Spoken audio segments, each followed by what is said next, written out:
তো আপনাদের আমার একটা স্বপ্নের কথা বলি। এই যে আমি বাইকটা চালাচ্ছি, হ্যাঁ, এই বাইকটা চালানোর পরেও আমার মধ্যে একটা অন্যরকম একটা ফিল কাজ করে যে যাদের বাইক নাই তাদের কাছে এটাই কিন্তু শোনা। হ্যাঁ, আর আমার কাছে যখন বাইক ছিল না তখনও অনেক বন্ধু বান্ধব আছে যারা আমাকে সাপোর্ট করছে, আবার অনেকে আছে সাপোর্ট করে নাই, কিন্তু আমার স্বপ্ন মরে নাই।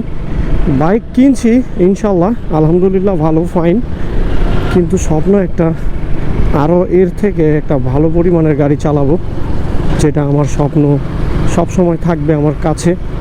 এবং পাশাপাশি মানে সিটিতে রাইড করার জন্য আরও একটা বাইক থাকবে, যেটা দিয়ে বাজারঘাট, হ্যাঁ, আউটসাইডে যত কাজকর্ম আছে সেটা সারবো।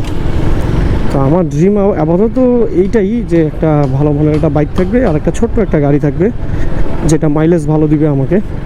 তো আমার মতে আমি প্লাটিনা নিতে চাই, একটা প্লাটিনা চালাবো, আর নাহলে বাজাজ সিটি 100 একটা চালাবো, আর একটা চালাবো একটা ভালো মানের বাইকস।